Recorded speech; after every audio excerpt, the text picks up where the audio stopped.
Yo, what's going on, guys? Welcome back to another tower build video. This time we are heading deep into the oceans of work, building a underwater turret tower. Before we start though, we obviously need to take a look at what is changing in comparison to a regular tower. So the first thing is we obviously do not have a roof on top of our tower. As you see, we just have a net over here. And then what we want to do instead is we want to build nets, especially multiple layers of nets for just more turret coverage, because our biggest threat of enemies is that they come from above and just soak our turrets with their belly, for example with a Basilosaurus. We obviously don't want that, and therefore we are building layers of nets that are basically keeping them away from the top of our tower. This is also a reason why we have more turrets that we can use for the core of our tower, because we also don't need ground turrets obviously, and no turrets that are protecting the roof.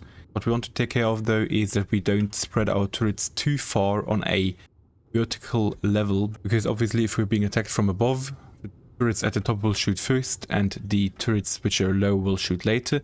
We want though that a lot of turrets are shooting or start shooting at the same time, because then we are opposing a bigger threat to enemies that are trying to soak us. And for that we need to compromise the turrets a bit more, but obviously we also don't want to compromise them too much that they're easy to get destroyed.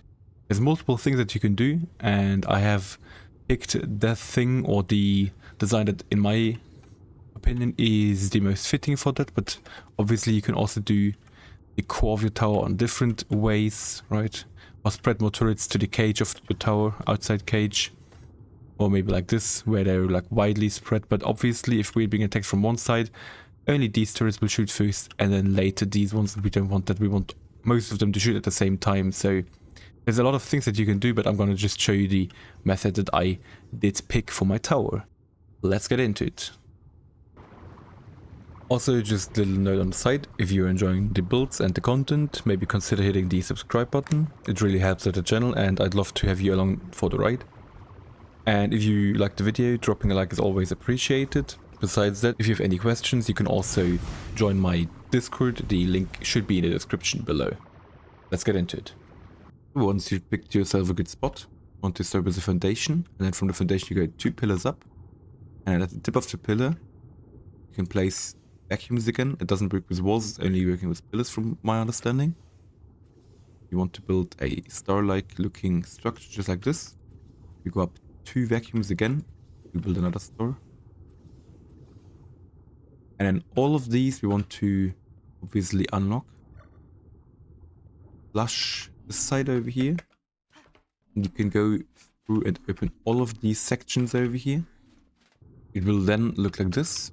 And you go to each corner. And you build the same thing.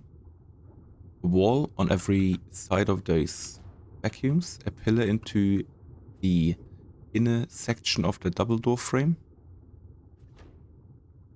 You connect it like that. And connect it with another pillar over here. And you do this for every corner at the bottom and the top of those vacuums. So obviously we then want to install a generator, so we're going to the bottom of our tower. It's gonna be easy if we just activate this side over here for a moment. Place our vacuum. Unlock the vacuum. We open up all of these things. As well as the ceiling. Then you can go and place your generator in the middle. Open up the generator.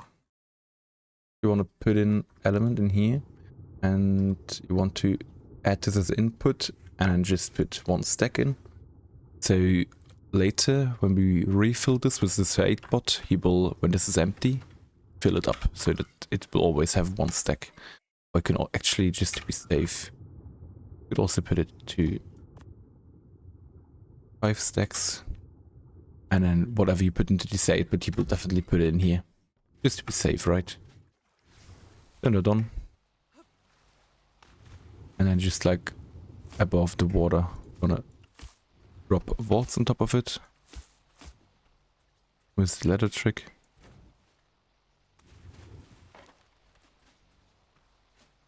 And this lined up with the corner. Snapping, deactivate snapping, and just around K mode, line it up, place, reactivate snapping points, look at this folder over here, place, and we are done with that. And then destroy the thatch. Make sure you destroy it with either a gun or like a melee weapon, because if you pick it up or destroy it by hand with this, it will also pick up or destroy the vaults. You don't want that, obviously, because you want them to drop. They only drop if you destroy it manually. So, and then you can actually, what I would suggest, just turn this off and flood this single compartment. So let's place some turret onto this tower. Obviously there's no wasp turrets against flyers because we are underwater. But we can place Teslas, even though it does not apply over here, as you see. We can do it though if we go to our vacuum compartments and we place them on these corners where they're basically connected to the air inside that compartment. For the amount of Teslas, and by the way also I can show you, you can activate this. And then for the amount of Teslas, I would still recommend watching my update video for the meta of these Teslas and why it's important to have actually a lot of them, depending on this size of the tribes that can attack you. So there's like different amount that you need on the small tribes, solo, single service, and then like official regular mega tribe service. And I'll link that video definitely. But for now we'll just pretend we're on a regular official server.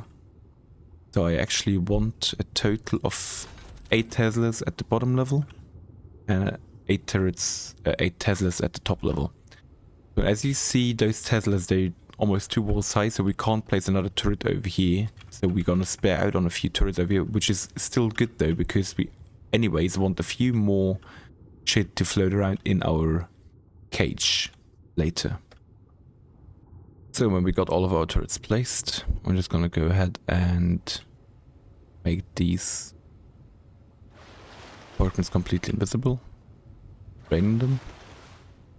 So we will then end up with a structure like this, and we have a total of 80 turrets right now on it, which means we have 20 turrets left, which is good. We can maybe install a few more floating turrets around that cage on the inside, or maybe some on the outside, because like I said in the beginning, we want to spread some turret range just to keep people, especially on their basilicas, away from here.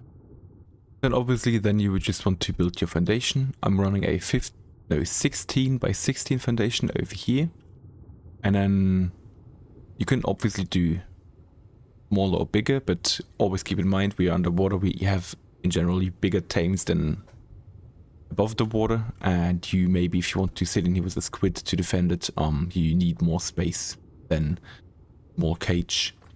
And for extra connections, if you want to do it, you don't need to, because there's a lot of invisible connections in here already. But if you have the resources, actually you could also just add textile doors like I did over here, and then connect them to the cage on the outside. I'll show you that over here.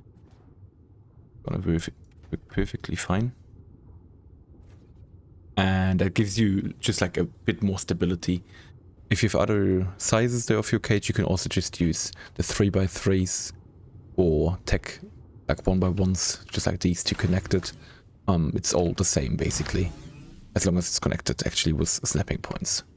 So let's get to the top of that cage. Obviously we don't need to build a roof, but we need to still close it up.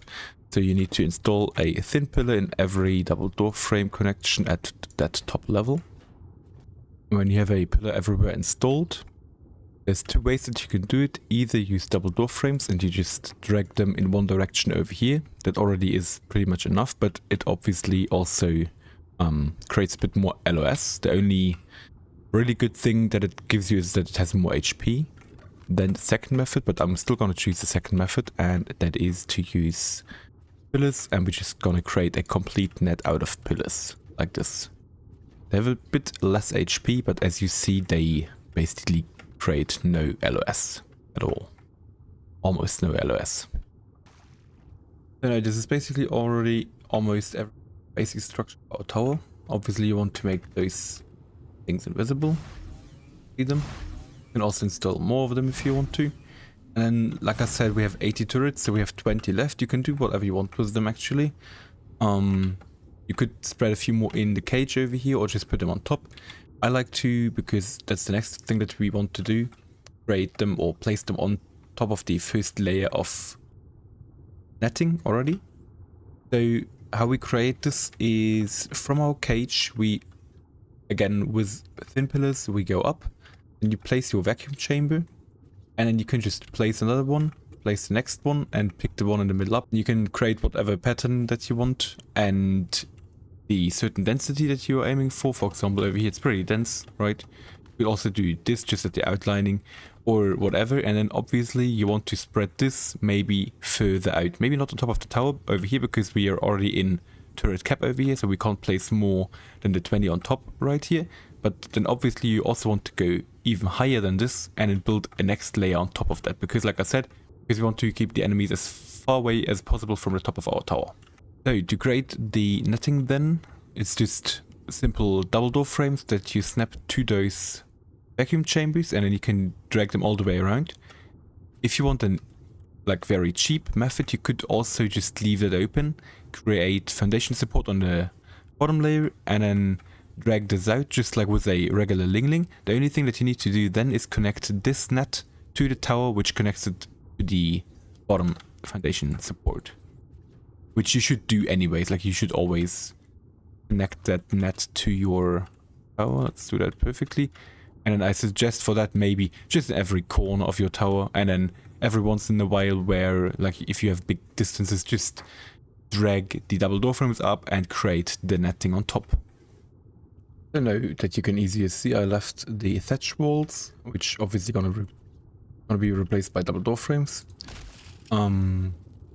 This is how your net could look, like straight above your tower. And then obviously, like I said, you want to go way higher, probably out of half of the turret range of those turrets down there, so you can place actually more turrets.